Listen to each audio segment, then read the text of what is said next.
स्मरण है वो अम्बा जिसने तुम्हारी नाश की प्रतिज्ञा लेकर अपने आप को अग्नि को समर्पित कर दिया।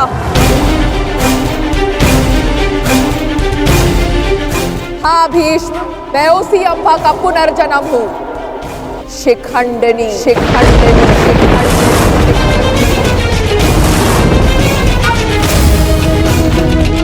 जो तुम्हारा काल बन के जन्मी है, आज उस अम्बा का प्रतिशोध पूर्ण होगा।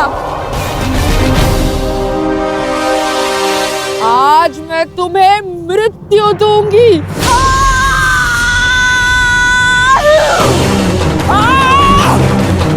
कौन?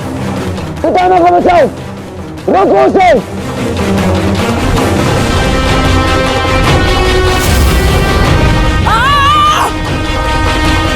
अंगराज, तुम कुछ करते क्यों नहीं हो?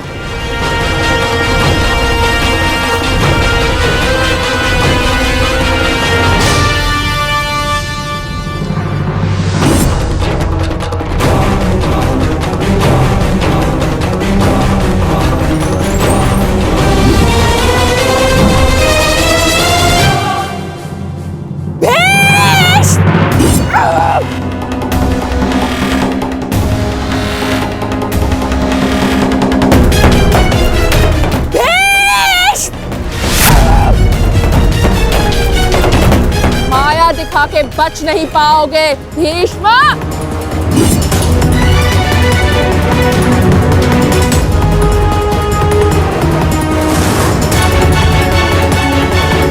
तब माया अस्त्र ये प्रतिद्वंद्वी के सबसे बड़े शत्रु का भय उसके समक्ष उत्पन्न कर देता है।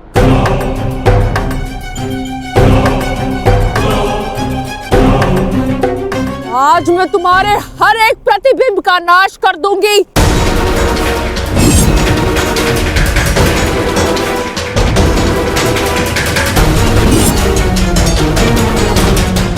ओह, तो वो कथा सत्य थी जो अम्बा गंगा पुत्र के संहार के लिए पुनर्जन्म लेगी।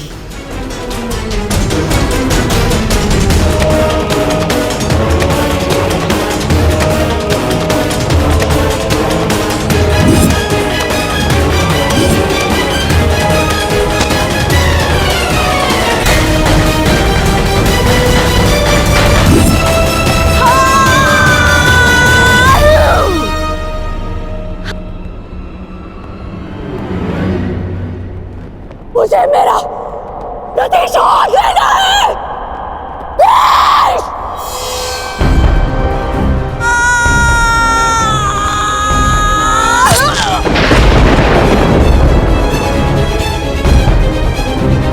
अब समय आ गया है, शिखंडिनी को नागपाश के बंधन का अनुभव करा दिया जाए।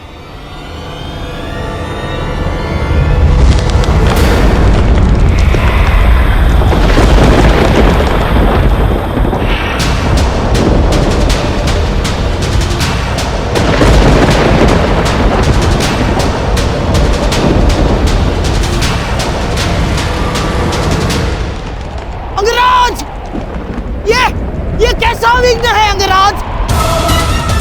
और अचानक ये जलवायु परिवर्तन कैसा?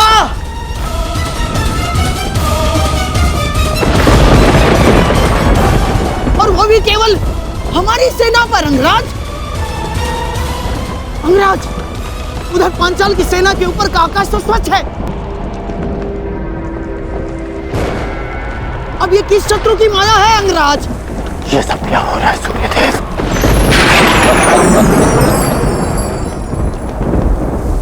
ये सूर्यदेव नहीं मूर्खकर्ण, ये मैं तुम्हारा परम शत्रु देवराज इंद्र।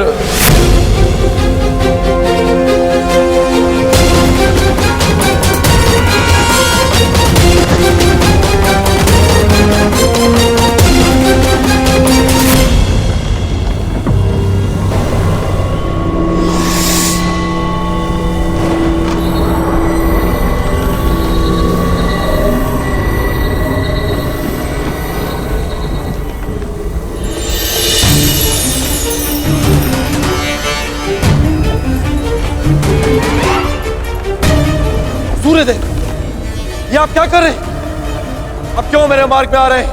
देवताओं के राजा होने का ये अर्थ नहीं है कि आप ही को अपनी शक्तियों का प्रयोग करने का अधिकार है।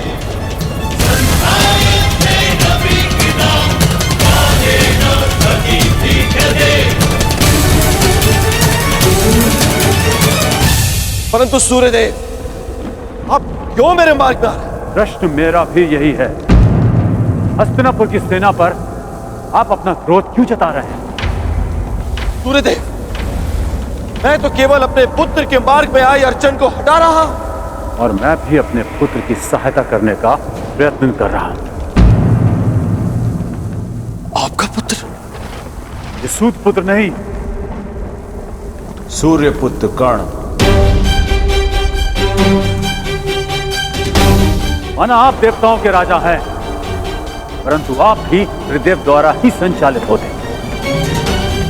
यदि आप अपने अधिकारों और शक्तियों का दुरुपयोग करेंगे तो मुझे भी अपनी शक्तियों का प्रयोग करने का अधिकार है।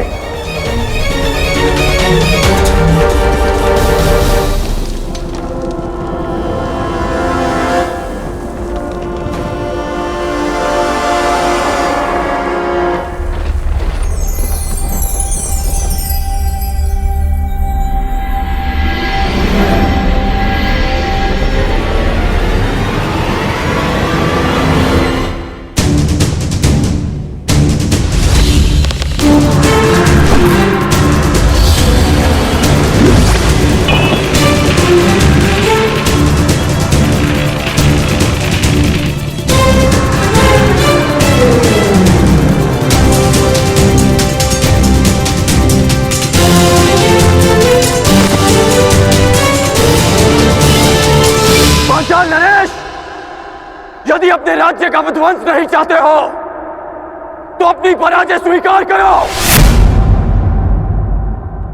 और अपना मुकुट युवराज दुर्योधन के चरणों में रख दो।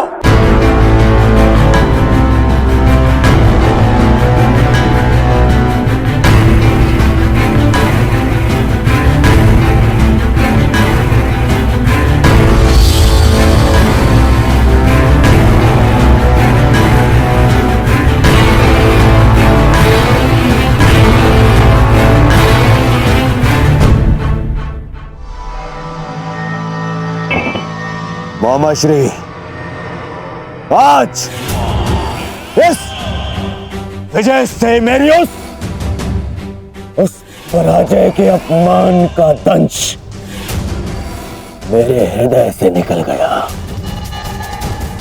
जब मैं आचार्य द्रोण को उनकी गुरु दक्षिणा नहीं दे पाया था।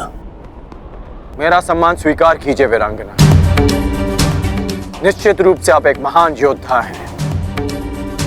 क्षमा कीजिएगा कि मुझे एक स्त्री को नागपाश में बांधना पड़ा। क्यों तुम पुरुषों को यह अभिमान है कि स्त्री केवल दया का पात्र है, कि वो दुर्बल है, कि वो केवल सृजन कर सकती है? एक स्त्री अगर चाहे तो संहार भी कर सकती है। शताब्दियों से यही तो चला आ रहा है, सम्मान की आड़ में स्त्री का अपमान। यदि आज तुमने ब्रह्मास्त्र का प्रयोग नहीं किया होता तो भीष्म को आना पड़ता, मेरा प्रतिशोध पूर्ण होता। परंतु एक दिन ऐसा आएगा अंगराज, जब भीष्म मेरे सामने खड़ा होगा और वहां ना तुम उसकी रक्षा कर सकोगे ना तुम्हारा ब्रह्मास्त्र। स्मरण रखना अंगराज, एक स्त्री का प्रेम अगर संसार रच सकता है तो उसकी क्रोध की अग्नि सब कुछ भस्म भी कर सकती है। स्मरण रखना, एक महायुद्ध होगा, महाविनाश होगा, और उस विनाश को तुम भी नहीं रोक पाओगे।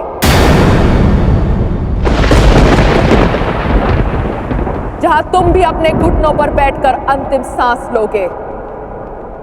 स्मरण रखना कर्ण।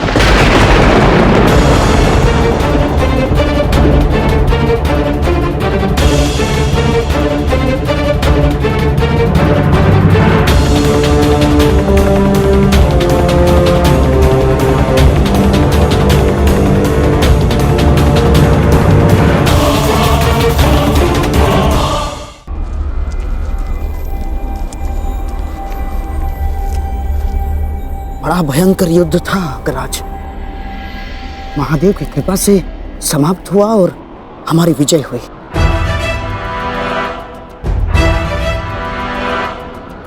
अभी कई युद्ध शेष हैं और कई विजय प्राप्त करनी है गांधार नरेश। हाँ। मैं इस दिग्विजय यात्रा को अंत तक अवश्य पहुंचाऊंगा।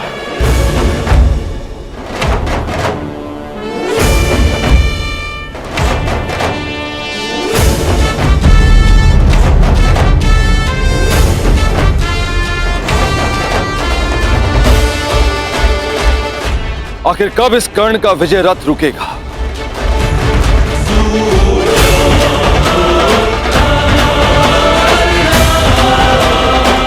अब तो मैं खुलकर कुछ कर भी नहीं सकता, कोई प्रहार नहीं कर सकता, क्योंकि तुरंत सूर्यदेव इसके समर्थन में आ जाएंगे। सूर्यपुत्र कर्ण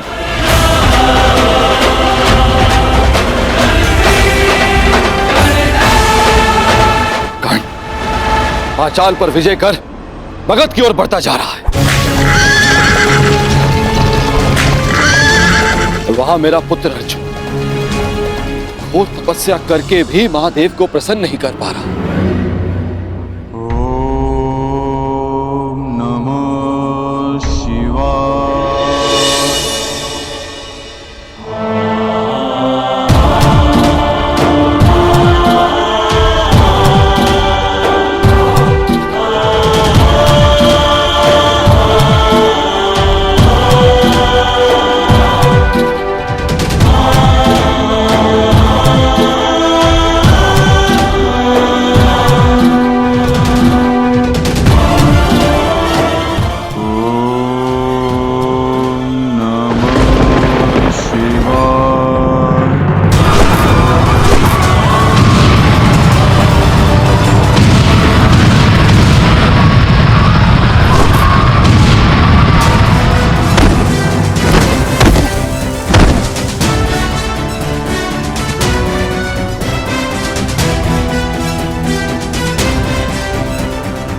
कर्ण ने कलिंग और बंग पर भी विजय प्राप्त कर लिया।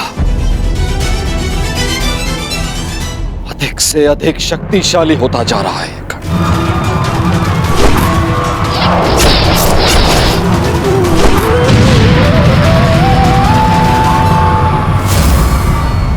अर्जुन। सब पर शीघ्र प्रसन्न होने वाले महादेव ना जाने कब मेरे पुत्र अर्जुन पर कृपा करेंगे।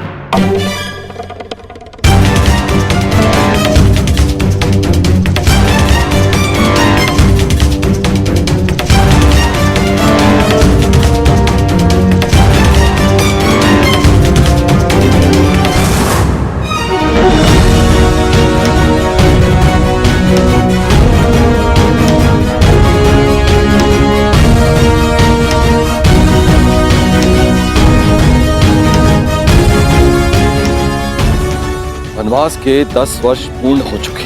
ये कर्ण अब तक अपराजित है, दिग्विजयी बनने की सीमा पर खड़ा है। क्या करूं मैं और कैसे अपने पुत्र अर्जुन को इस कर्ण से अधिक शक्तिशाली बनाऊं? कैसे?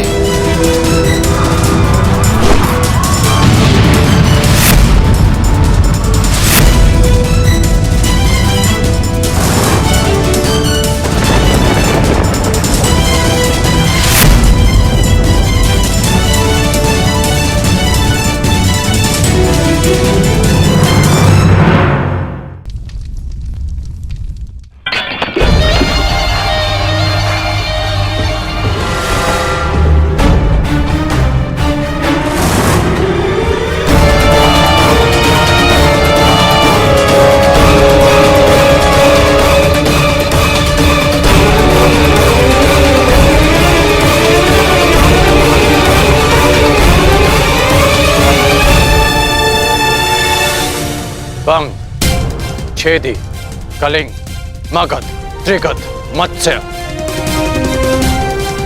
इन सब पर या तो विजय मिली है या इनसे संधि हुई है युवराज।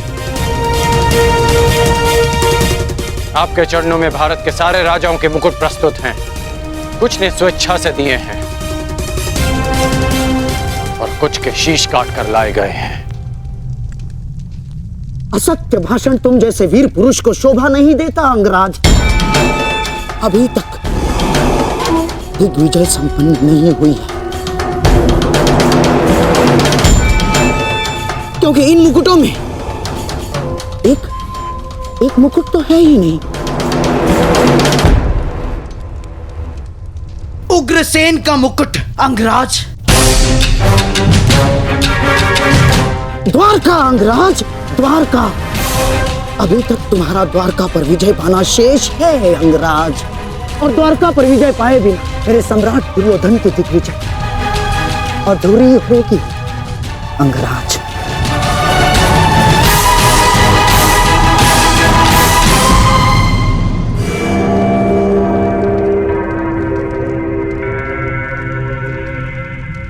द्वारका से युद्ध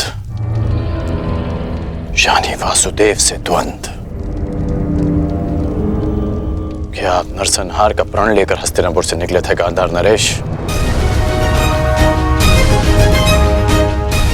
रक्त की नदियां बह जाएंगी, परंतु वासुदेव और श्री बलराम को हराना असंभव है।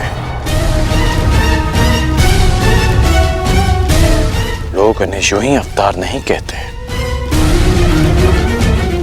अवतार की कथा पे वो विश्वास करते हैं जो कृष्ण से भयभीत हो।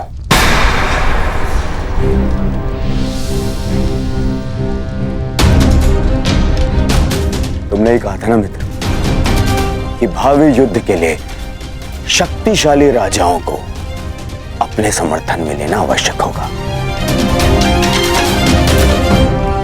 बिना द्वारका के ये कैसे संभव होगा मित्र? तुमने मेरे लिए दिग्विजय का वचन दिया है, क्या उसे पूर्ण नहीं करोगे मित्र? द्वारका का साथ अवश्य मिलेगा युवराज। शक्तिशाली को मित्र संधि से बनाया जाता है, युद्ध से नहीं। हमें वासुदेव और श्री बलराम से संधि करनी होगी।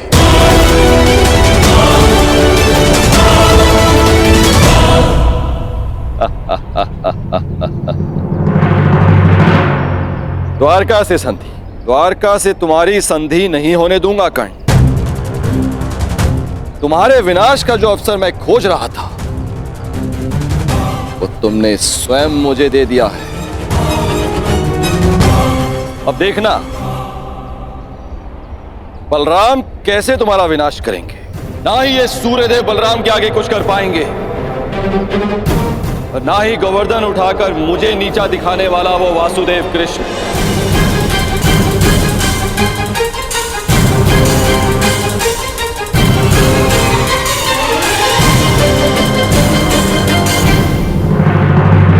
वासुदेव और श्री बलराम से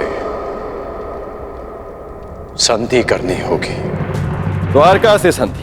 द्वारका से तुम्हारी संधि नहीं होने दूंगा कर्ण। अब देखना बलराम कैसे तुम्हारा विनाश करेंगे। ये आप क्या कह रहे हैं इंद्रदेव? नंदिनी को आप कैसे लेके जा सकते हैं? विवशता, विवशता श्री बलराम। मुझे लगता है नंदिनी द्वारका में सुरक्षित नहीं। क्यों? अचानक से द्वारका असुरक्षित कैसे हो गया? है नहीं, किंतु होने वाला है। अब तक मुझे लगता था कि कामधेनु पुत्री कल्पपूर्णा नंदिनी आपके और वासुदेव के पास सुरक्षित है, परंतु अब? परंतु क्या इंद्रदेव? क्या आपको यादवों के गौवंश के प्रति प्रेम पर संदेह है? कदापि नहीं, किंतु मुझे हस्तिनापुर की नीति रीति पर विश्वास नहीं है। आप स्वयं ही देखिए, वहां एक पुत्र वधु सुरक्षित नहीं है तो गौवंश कैसे सुरक्षित रहेगा? हस्तिनापुर से द्वारका का क्या संबंध है? संबंध है हलधर। हस्तिनापुर के लिए कर्ण दिग्विजय पर निकला है। आवश्यक है कि वो एक दिन द्वारका अवश्य आएगा। आपने सोच भी कैसे लिया देवराज कि हस्तिनापुर की अधीनता हम स्वीकारेंगे? यदि हस्तिनापुर की सेना द्वारका के द्वार पर पहुंची तो मैं उन्हें यमलोक का द्वार दिखा दूंगा। और वो यदि संधि के लिए आए तो? संधि? संधि तो एक बहुत अच्छा विकल्प है। संधि से विकास के द्वार खुलते हैं। बड़े ही भोले हैं आप महाबली। आप उस हस्तिनापुर से संधि करेंगे जहां पुत्र वधू के वस्त्र हरण किए गए। आप उस हस्तिनापुर से संधि करेंगे जहां आपके फुफेरे भाइयों को द्यूत में छल कपट से हराया गया। याद रहे, कर्ण भी उनके साथ है। एक सूत पुत्र से संधि करेंगे आप? द्वारका में वर्ण भेद नहीं है इंद्रदेव। किंतु कर्मों का क्या? उस कर्ण ने छल कपट करके अपने गुरु से विद्या प्राप्त करी। खुले दरबार में द्रौपदी का अपमान होते देखा। आपके बहनोई अर्जुन के प्राणों का प्यासा है वो, कोई योद्धा नहीं है वो, एक छलिया है। और आप चले हैं उनसे संधि कर। आपको स्मरण है कि वो आपसे संधि क्यों करना चाहते? मैं बताता हूं आपको, ताकि जब पांडव वनवास से वापस लौटे और युद्ध आरंभ हो तो उन्हें आपका समर्थन मिल सके। हे महाबली, क्या आप ऐसे लोगों की सहायता करेंगे जिन्होंने विश्व में एक नारी के साथ क्रूर कर्म किए?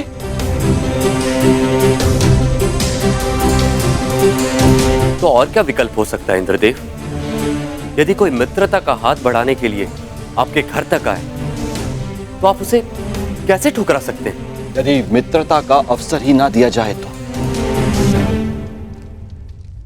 कैसे?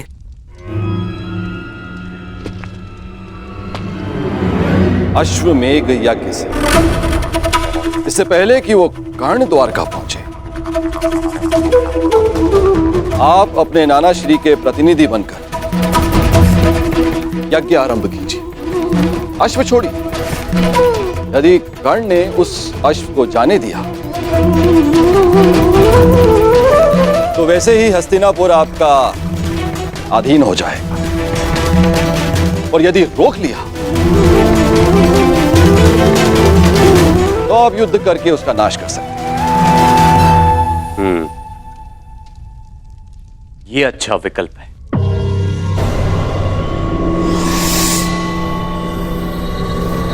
यदि ऐसा है तो मैं नंदिनी को आपके सानिध्य और आपकी सुरक्षा में छोड़ने के लिए तैयार हूं।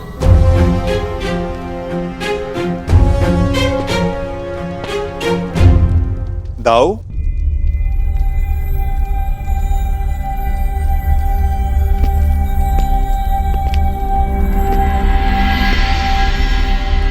बिना कर्ण की मंशा जाने उससे युद्ध करना मुझे उचित प्रतीत नहीं होता दाऊ।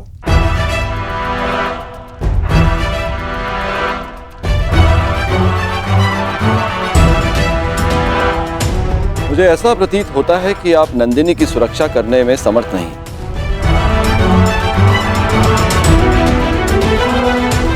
ऐसी स्थिति में आप उसे लौटा ही दीजिए। यदि नंदिनी यहां से गई तो द्वारका का अपमान होगा, जो मुझे स्वीकार नहीं। नंदिनी यहीं पे रहेगी।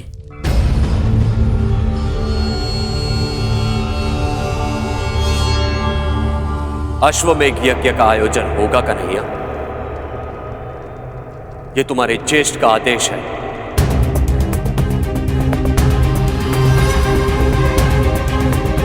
क्या तुम्हें अस्वीकार है? यदि अश्वमेघ यज्ञ नहीं हुआ तो नंदिनी द्वारका को छोड़कर चली जाएगी और यह द्वारका के लिए बहुत ही अपमानजनक बात होगी। क्या यह स्वीकार है?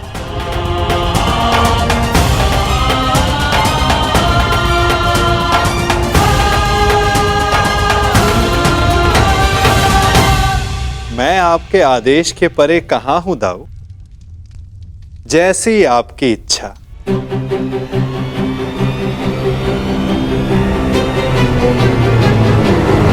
तो ठीक है, यज्ञ के लिए उत्तम अश्व की व्यवस्था करो और पहले ही मुहूर्त में यज्ञ प्रारंभ होगा।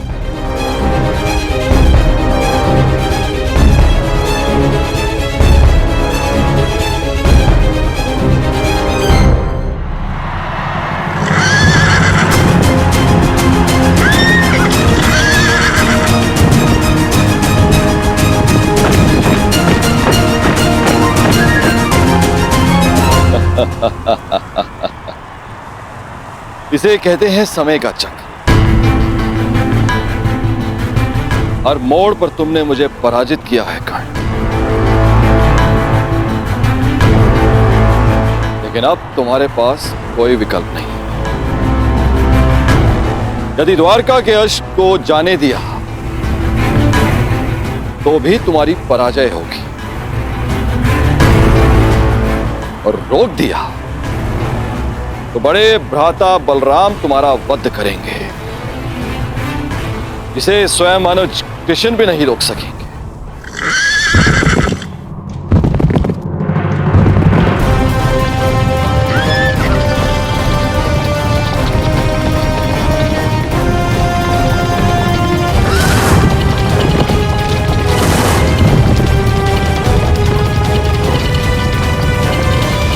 रुको!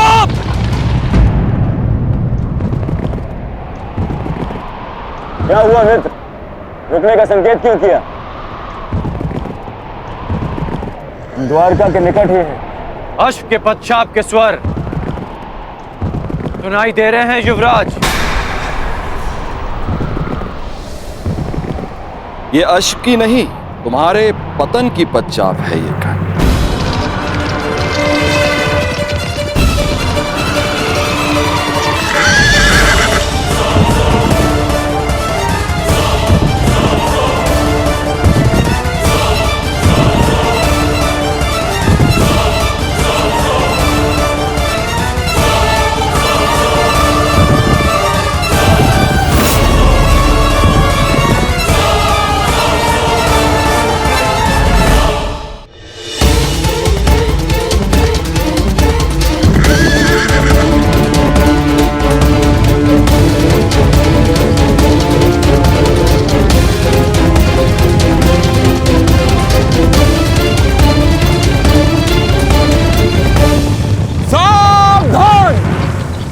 अश्वमेध यज्ञ का अश्व है जो श्री बलराम और श्री कृष्ण की सुरक्षा में है।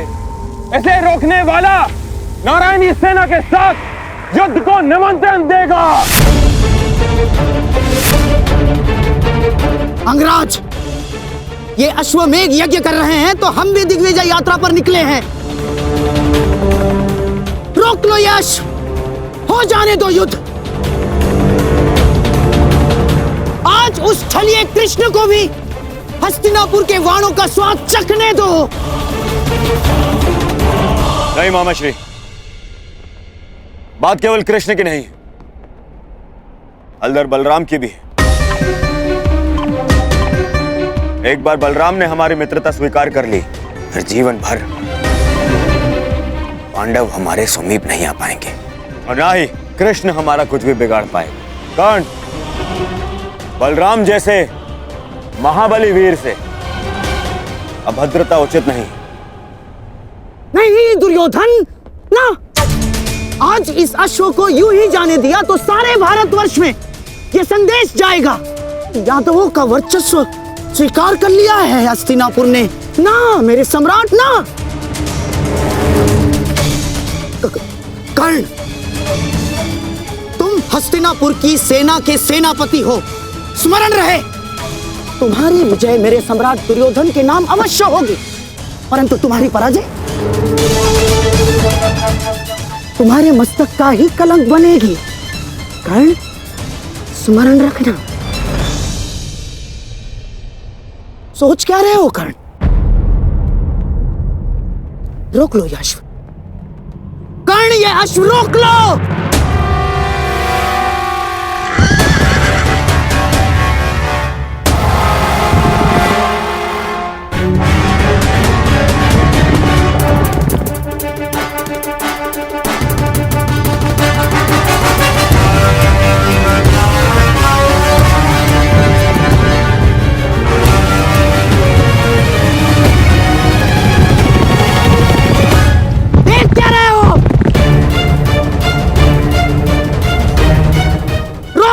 मुझे। नहीं। कर्ण,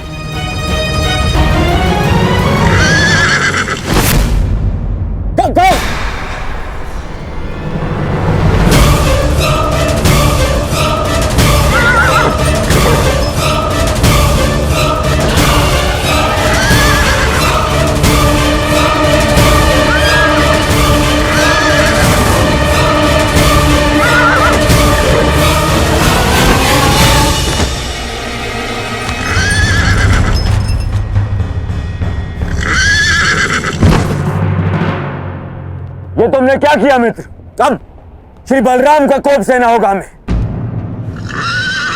अश्व को रोका गया है। आक्रमण!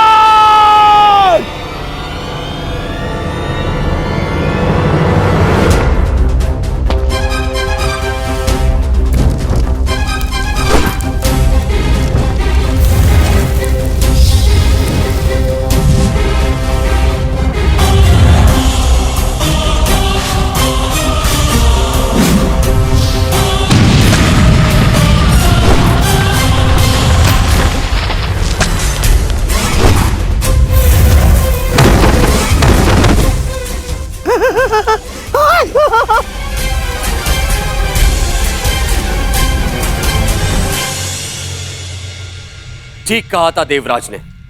यह कर्ण बड़ा ही उद्दंड और दुस्साहसी है। द्वारका के अश्वों में एक यज्ञ के अश्व को रोका है उसने। हमारी सेना पर आक्रमण किया है उसने। मैंने कहा था ना दाऊ कि ये योद्धा तनिक विकट है। परंतु उसने अभी तक बलराम के हल और गदा की विकटता नहीं देखी है। हस्तिनापुर को अपने हल की नोक से उखाड़कर भूमि में गाड़ दूंगा मैं जानता हूं कि तुम्हें कर्ण प्रिय है, परंतु जो भी द्वारका के सम्मान की सीमा को लांघे वो मुझे प्रिय नहीं। अब कर्ण को मेरा सामना करना ही होगा। अब जैसी आपकी इच्छा दाऊ। मैं तुम्हारी इच्छा जानना चाहता हूं कन्हैया। क्या इस युद्ध में तुम भाग लोगे या नहीं? अब दाऊ की इच्छा है तो कन्हैया को तो आना ही होगा। परंतु क्या? परंतु इस युद्ध में मेरी भूमिका कुछ और होगी दाऊ, क्योंकि आने वाला योद्धा महारथी है और इस युद्ध में सामना करने के लिए आपको एक चपल सारथी की आवश्यकता पड़ेगी।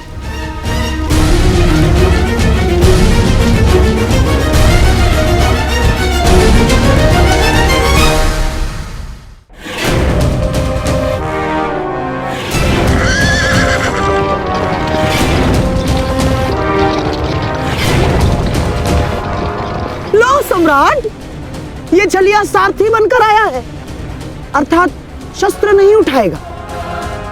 विजय निश्चित है सम्राट, विजय निश्चित है हमारी।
द्वारका के अश्व को रोकने वाले कर्ण, तेरा सामना बलराम से है। अपने प्रियजनों का स्मरण कर ले, क्योंकि तेरा स्वागत स्वयं यमराज करने वाले हैं। शत्रु ने ललकारा है। अंगराज उत्तर दो।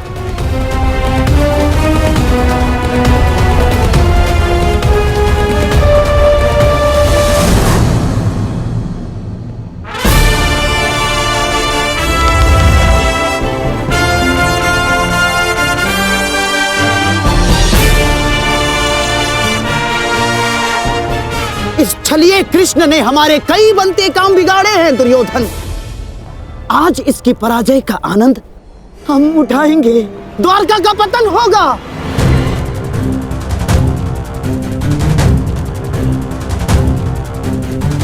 और फिर तुम्हें पांडवों का कोई भय नहीं होगा। मेरे सम्राट, कोई भय नहीं होगा।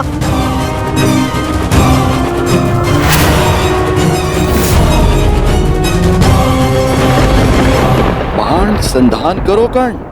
तुमने बाण संधान किया और मेरा प्रतिशोध पूर्ण होगा।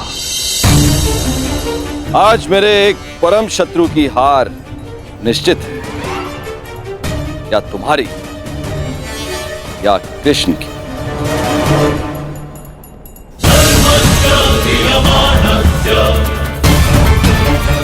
चला बाण चला कर्ण। ये तेरे बाण ही तेरी मृत्यु का कारण बनेंगे। देख रहे हो कन्हैया, जिस कर्ण से तुम्हें इतना स्नेह है वो कितना दृष्ट है।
इस सुगंध से तो प्रभु परशुराम का तेज स्मरण हो आया है। ये कैसा प्रहार है? प्रहार नहीं, आभार है दाऊ।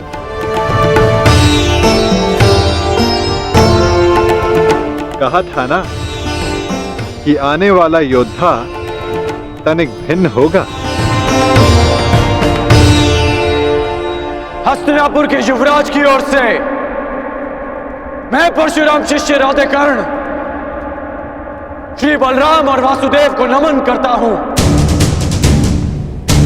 शत्रु को नमन?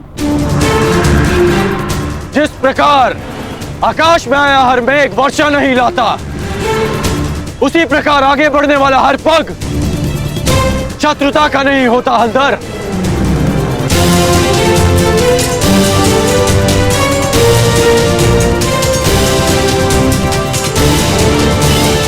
हस्तिनापुर की मित्रता स्वीकार करें। शत्रुता का विकल्प तुमने ही चुना था कर्ण। जब मित्रता ही करनी थी तो अश्वमेघ यज्ञ का अश्व रोका क्यों? ताकि यज्ञ पूर्ण करने की आपकी मंशा और आपके वीरों का परिश्रम व्यर्थ ना जाए।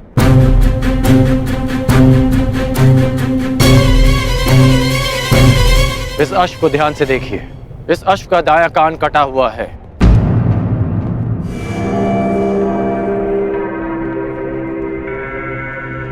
अर्थात इसका अंग भंग है, और नीति अनुसार अंग भंगित अश्व के साथ किया गया यज्ञ फलदायी नहीं होता। इसलिए मैंने आपके इस अश्व को रोका।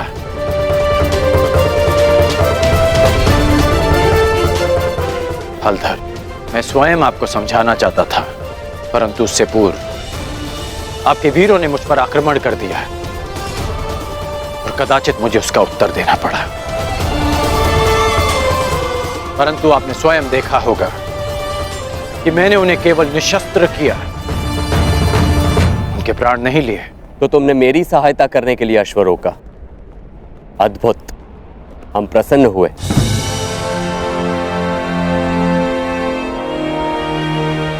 यह अश्व लाने का उत्तरदायित्व किसका था? कान्हा, तुम सबको यही कहते हो ना कि तुम मेरी आज्ञा का पालन करते हो, लेकिन परिणाम में वही होता है जो तुम चाहते हो।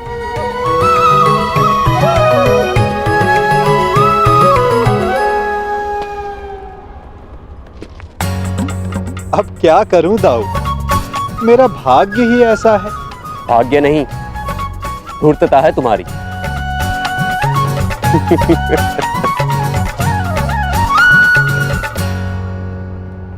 तुम्हें लेके मेरे मन में जो भ्रम था, वो भ्रम तुमने तोड़ दिया है। हम प्रसन्न हुए। कहो, क्या इच्छा है?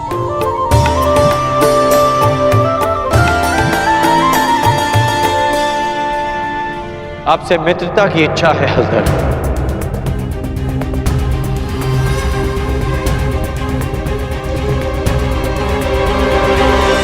और एक आश्वासन भी बलराम, आवश्यकता पड़ने पर आप और आपकी सेना हस्तिनापुर की सहायता अवश्य करेंगे।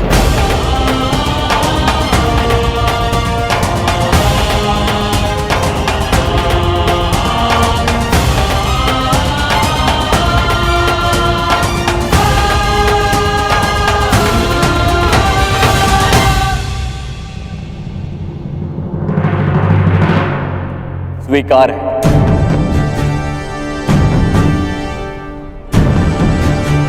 परंतु मैंने तुमसे कुछ मांगने को कहा था कर्ण। इस समय मेरा लक्ष्य युवराज दुर्योधन को सर्वशक्तिशाली बना देना है।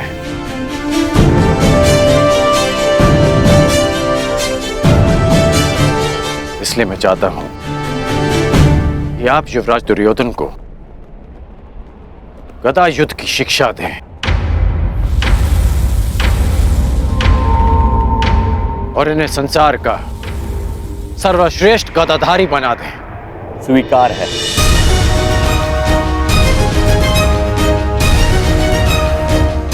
आओ, द्वारका का आतिथ्य ग्रहण करो।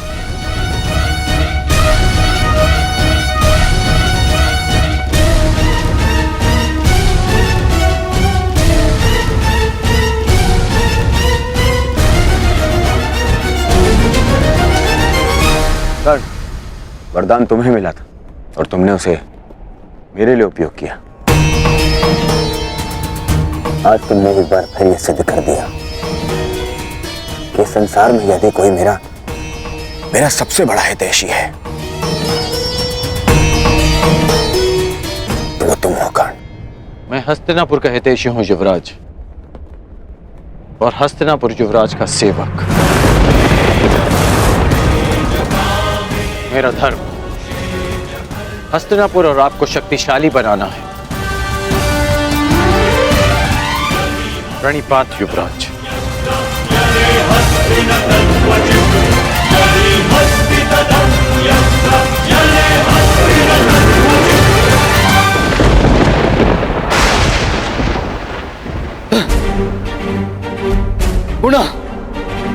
पुनः मेरे प्रयास आज सफल हुए।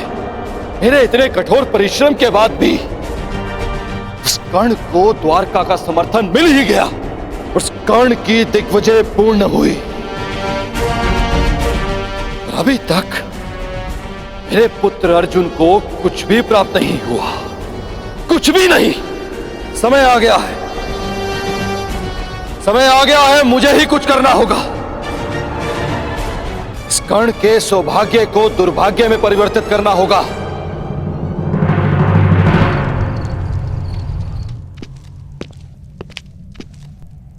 दिग्विजय पूर्ण हुई कर्ण।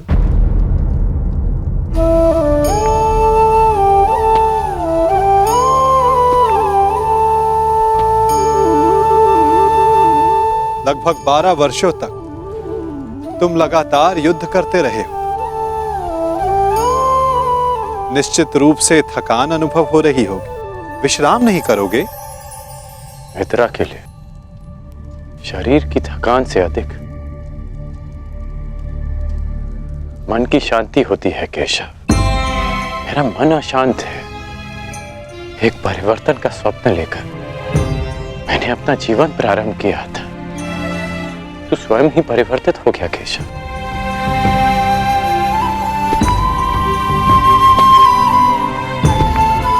परिवर्तन चाहते हो और स्वयं के परिवर्तित होने से घबराते हो। ये दोहरा व्यवहार उचित नहीं राधे। मैं ऐसा परिवर्तन नहीं चाहता था केशव। मैंने सदा स्वतंत्रता की कामना की थी और आज स्वयं मैं हस्तिनापुर का दास बन गया। मैंने तो कितनी बार तुमसे ये बंधन तोड़ देने का आग्रह किया अंगराज, तुमने ही नहीं स्वीकारा। जानते हो मन में संतोष क्यों नहीं है? क्योंकि लक्ष्य शुद्ध होने के साथ साथ साधन और सहायक भी शुद्ध होने चाहिए। और तुम ये भली भांति जानते हो कि तुम्हारे सहायक कैसे हैं। मित्र, अब भी समय है तुम्हारे पास। नहीं केशव, समय बीत चुका है। मैं अपना वचन नहीं तोड़ सकता। मैं आपसे पूछता हूं, आपने भी तो कई वचन दिए होंगे। क्या आप अपने वचन तोड़ सकते हैं?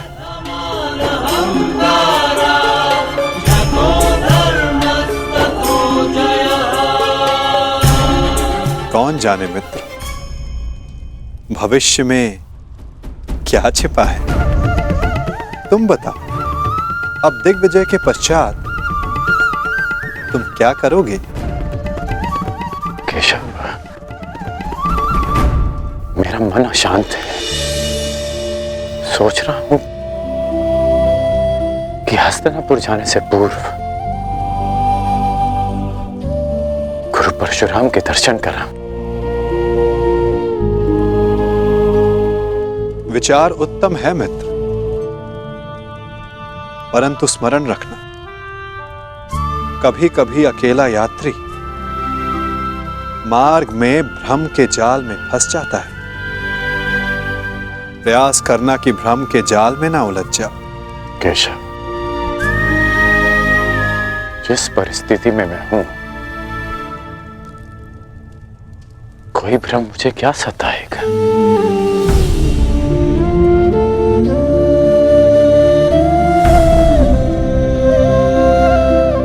आपकी मुस्कान मुझे बहुत शांति देती है केशव।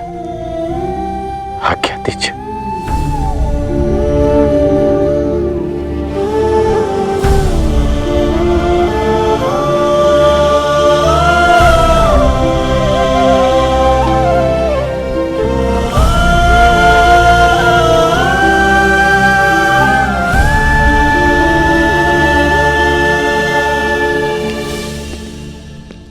कभी कभी मनुष्य परिस्थितियों का खिलौना बन जाता है मित्र। कभी कभी मंतव्य शुभ होने पर भी गंतव्य पर कुछ अशुभ हो ही जाता है। इसीलिए यात्रा में सावधानी आवश्यक है। तनिक सी असावधानी बहुत बड़ी दुर्घटना को जन्म दे देती है। सावधान रहना मित्र।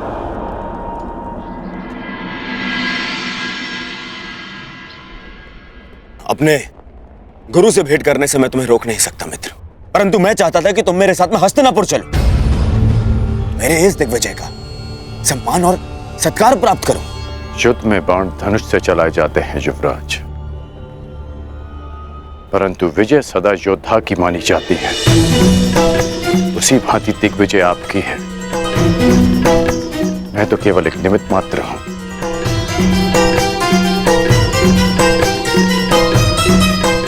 आज्ञा दें।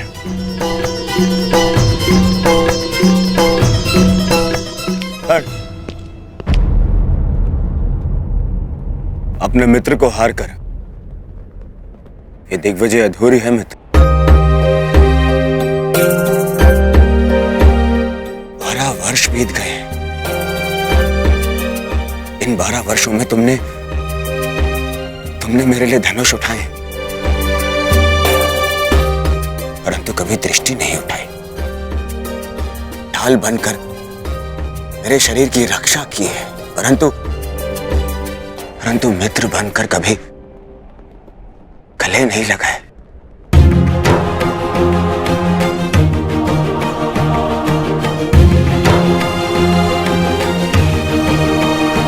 मुझे तो यह समझ में नहीं आता कि वनवास उन पांडवों का था या मेरा। बस मित्र, अब तो क्षमा कर दो मुझे। एक दिग्विजेता को अपने सेवक से क्षमा मांगना शोभा नहीं देता युवराज।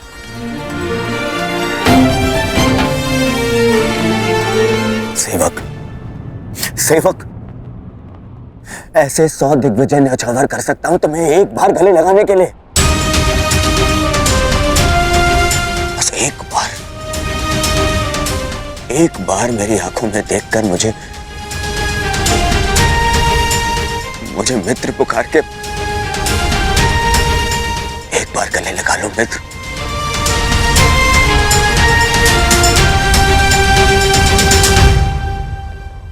कदाचित एक बार उस मित्र की पुकार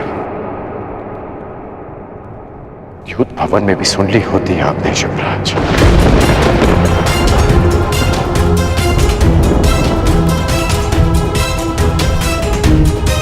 अब जो आपके सामने खड़ा है वो आपका और हस्तिनापुर का सेवक अंगराज कर्ण है, आपका मित्र राधे कर्ण। द्रौपदी के अपमान की ज्वाला में भस्म हो चुका है,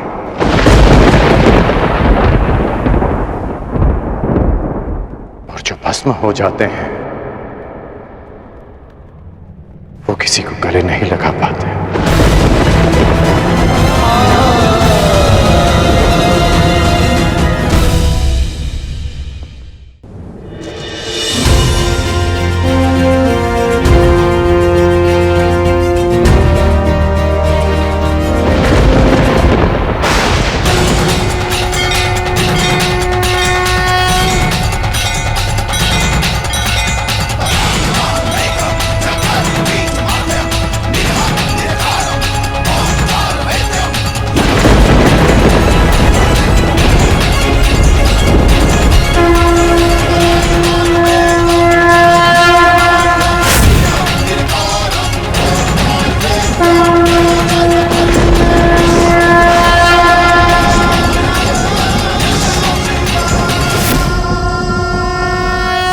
स्वागत है देवराज।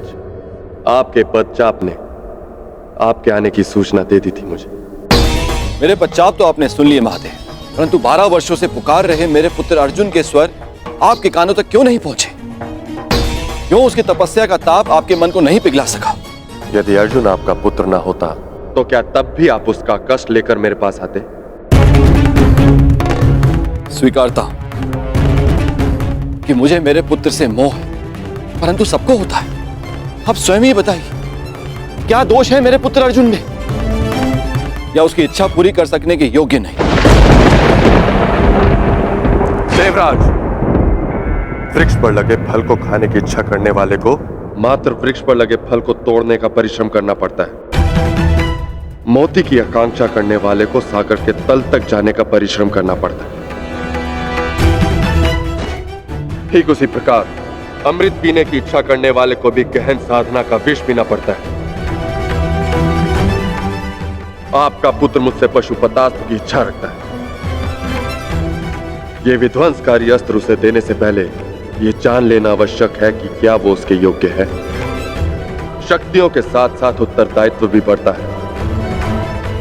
यह जान लेना आवश्यक है कि क्या वो ये उत्तरदायित्व उठाने योग्य है या नहीं।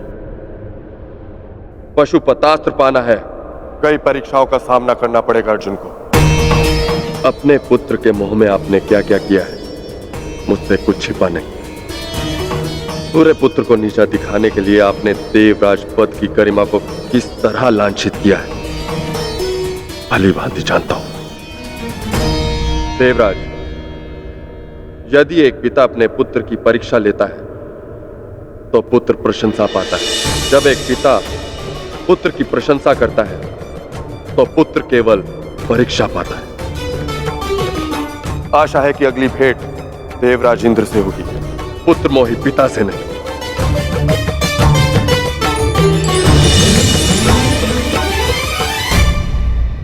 हाँ, मैं पुत्र मोही हूं महादेव, परंतु मुझे अपने पुत्र की कौशलता, योग्यता और तपस्या पे अनंत विश्वास है।